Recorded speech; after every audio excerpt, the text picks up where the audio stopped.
lesson 11. Today we will start our new lesson soil erosion and conservation.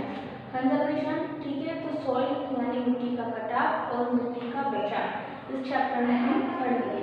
तो the uppermost layer of the earth is called soil. जो पृथ्वी की uppermost layer होती है उसको soil मिट्टी कहा जाता है. It is made up of tiny pieces of rocks and remains of dead plants and animals. ये क्या होती है, रोक के छोटे छोटे पीस से बनी मिलकर बनी होती है और साथ ही जो डेड प्लांट होते हैं मरे हुए प्लांट और जो एनिमल होते हैं उनके रिमेन से भी बनी हुई होती है. Also contains many micro organism और साथ ही इसके अंदर बहुत माइक्रो ऑर्गेनिज्म भी होते हैं. The types of soil, there are 3 types of soil. ठीक है, सॉइल मिट्टी 3 प्रकार की होती है. तो first is sandy soil. Sandy soil does not hold moisture, ये करती है नमी नहीं होल्ड करके रखती है. Thus water and all other nutrients flow away with water. और इसके साथ क्या होते हैं, इसका वाटर और जो अदर न्यूट्रिएंट्स होते हैं वो बह जाते हैं पानी के साथ. It needs regular addition of fertilizer और इसको फर्टिलाइजर्स की जरूरत होती है. ठीक है, उपजाऊ बनाने के लिए. Second is clay soil. It holds moisture, ये नमी को पकड़े रखती है. It is rich in nutrients और इसमें बहुत सारे न्यूट्रिएंट्स होते हैं. But it forms hard lumps when wet. क्या होती है, जब ये गीली होती है तो इसमें बहुत सारा ढेर बन जाता है, गांठ बन जाती है. Also develops crack in hot water causing harm to the roots of the plant. और ये क्या करती है, जब ज़्यादा गर्मी होती है तो ये क्रैक हो जाती है. ठीक है, दरार आ जाती है. तो इसके कारण क्या होती है, जो प्लांट की रूट होती है वो हार्म हो जाती है. Third is long. It is also hold moisture. ये क्या करती है, अपने साथ नमी रखती है. It is also rich in nutrients और इसमें भी बहुत सारे न्यूट्रिएंट्स होते हैं. It has good qualities of both Sandy and clay soil. ये सबसे अच्छी क्वालिटी की होती है, सैंडी और क्ले से भी अच्छी होती है. It is well suited for plant growth. तो ये सबसे अच्छी होती है प्लांट को ग्रो कराने के लिए. अब पढ़ते हैं इम्पोर्टेंस ऑफ सॉइल. ठीक है, हमारे लिए क्यों महत्वपूर्ण है मिट्टी. Essential forms as water and air. इसके लिए क्या जरूरत है, पानी की और एयर की. Very useful for us in many ways. और ये हमारे लिए बहुत तरीके से यूजफुल है. तो soil has to grow and survive. Plant जो मिट्टी है हेल्प करती है ग्रो करने में और सर्वाइव करने में. इसके लिए प्लांट के लिए provide food farmers preserve the top soil of better crop. और ये क्या करती है, और लिविंग ऑर्गेनिज्म के लिए फूड प्रोवाइड करवाती है. और जो फार्मर है उसके लिए टॉप सॉइल प्रोवाइड करवाती है जिससे वो बेटर क्रॉप कर सकता है. Animal like snake, rabbit, ant, earthworm etc use soil as home. जो एनिमल होते हैं वो मिट्टी को कैसे यूज करते हैं, क्योंकि वो उनका होम होता है. Using for making pictures, toys and some other works. और हम मिट्टी को यूज इसलिए भी करते हैं पिक्चर्स बनाने के लिए, खिलौने बनाने के लिए और कुछ अदर वर्क के लिए. तो कंपोजिशन ऑफ सॉइल. अब जो सॉइल है उसमें क्या क्या तत्व होते हैं. तो consist of a number of components include soil particles. क्या होता है, जो मिट्टी है अपने साथ बहुत सारे कंपोनेंट्स लेके चलती है, साथ में कुछ मिट्टी के पार्टिकल्स. तो humus, minerals, water and air. ठीक है, तो जो ह्यूमस है, मिनरल्स है, वाटर और एयर इसके अंदर होते हैं. साथ ही साथ इसमें इंसेक्ट और माइक्रो ऑर्गेनिज्म भी होते हैं, जैसे बैक्टीरिया, फंगी, स्नेल, अर्थवॉर्म. ठीक है, ऑल्सो फाउंड इसमें पाए जाते हैं. This components improve the fertility of soil and helps in plant growth. ठीक है, और ये क्या करते हैं, इम्प्रूव करते हैं मिट्टी को फर्टाइल यानी उपजाऊ बनाने के लिए. ठीक है, और प्लांट के लिए भी अच्छे से ग्रो करने में मदद करते हैं. Also known as friend of farmers. और ये क्या कहलाते हैं, दोस्त कहलाते हैं किसान के. तो सॉइल इरोजन. सॉइल इरोजन क्या होता है, the top layer of the soil is fertile, soft and the light.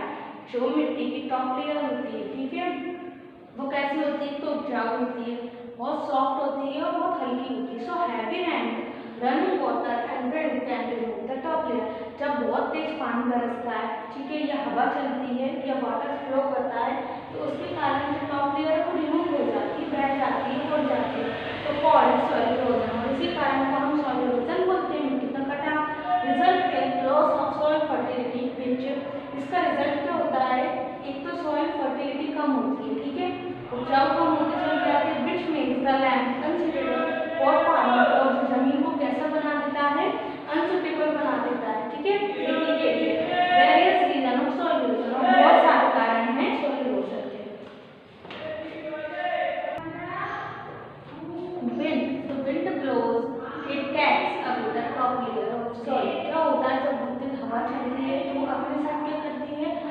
Layer को ले जाती है, जिसके कारण क्या हो जाती है, जो लैंड है वो बैरन हो जाता है। ठीक है। Second is water, due to rain and due to running water. तो जो वाटर है दो तरीके से सॉइल को इरोजन को इफेक्ट करता है। फर्स्ट चीज तो जब बारिश होती है, दूसरा क्या होता है जब रनिंग वाटर होता है तो ये अपने साथ क्या करता है, सॉइल को ले जाता है, जिसके कारण उसके जो न्यूट्रिएंट्स है वो भी इसके साथ चले जाते हैं, जिसके कारण भी जो फार्मर्स हैं अच्छे से खेती नहीं कर पाते हैं। Third is grazing animals, over grazing by animals. क्या होता है, जो जानवर जो एनिमल क्या करते हैं, फील्ड में ओवर ग्रेजिंग के लिए जाते हैं, तो वो क्या करते हैं, ग्रास के साथ साथ सॉइल को भी खा जाते हैं, और जैसे ही लैंड पे हो जाता है, बैरन हो जाता है, तो विंड के साथ जो सॉइल है वो उड़ जाती है, जिसके कारण भी सॉइल इरोजन होता है। Fourth is human activities, thousand of tree are cut down. ठीक है, क्या होता है, पीपल आजकल क्या कर रहे हैं, अपनी नीड पूरी करने के लिए बहुत सारे पेड़ों को काट रहे हैं, जिसको हम क्या बोलते हैं, डिफोरेस्टेशन, जिसके कारण मिट्टी का कटाव हो रहा है। अब पढ़ते हैं सोइल कंजर्वेशन, यानी तो मिट्टी को कैसे बचाया जा सकता है। ठीक है, the protection of soil and its prevention against erosion is known as soil conservation. एक मिट्टी का प्रोटेक्शन और उसका प्रिवेंशन यानी उसकी रोकथाम, किससे बचाने के लिए, सॉइल इरोजन से, उसको हम सॉइल कंजर्वेशन बोलते हैं। अब मेथड्स ऑफ सॉइल कंजर्वेशन, कुछ मेथड्स हैं जिसके कारण मिट्टी को बचाया जा सकता है। बाय प्लांटेशन, तो क्या होता है, afforestation, conserve bye planting plants and grass. क्या होता है, ज़्यादा से ज़्यादा हम प्लांट लगाएं और ग्रास लगाएं। ये क्या है, सबसे cheapest and most effective way to soil conservation.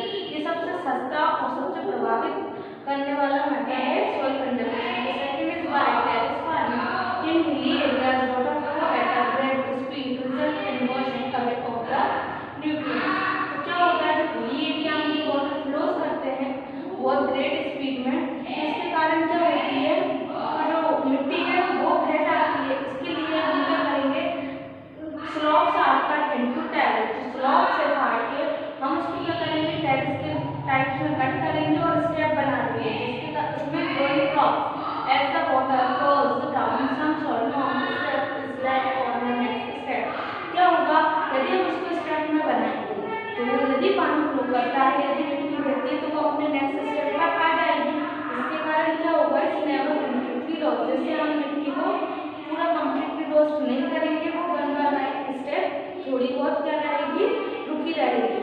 तो अब चलना हमारे नेक्स्ट टॉपिक पर,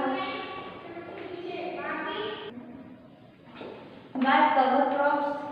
तो क्रॉप्स के द्वारा भी हम सॉइल कंजर्वेशन कर सकते हैं। After the crops are harvested, यदि क्या होती हैं, जो क्रॉप्स है वो कट जाती है, तो there is a time gap before planting a new, और यदि क्या होता है, गैप हो जाता है बहुत ज़्यादा टाइम का न्यू क्रॉप होने के लिए, तो हम उसको क्या करेंगे, कवर कर देंगे क्रॉप से, और जो ज़्यादा क्रॉप कवर करती है जिसके कारण क्या होती है, वो सॉइल को होल्ड करके रखता है, जिसके कारण भी मिट्टी को बचाया जा सकता है। बाय अवॉइडिंग ओवर ग्रेजिंग, यदि हम ओवर ग्रेजिंग को अवॉइड करें तो cattle should not be allowed to graze the field. यदि हम कैटल को, मवेशी पशुओं को यदि हम कहाँ जाने दें, खेत में ना जाने दें, तो इसके लिए हमको क्या करना है, prevent field farmers can use by boundary around the field. तो फील्ड के चारों ओर क्या करते हैं, बाउंड्री लगा दें, जिससे क्या होगा, ओवर ग्रेजिंग कम होगा और जिससे हम क्या करेंगे, सॉइल कंजर्वेशन कर सकते हैं। तो ये था आपका lesson 12 soil erosion and conservation. I hope ये चैप्टर आपको अच्छे से समझ आया होगा। आप घर पर बैठकर इस चैप्टर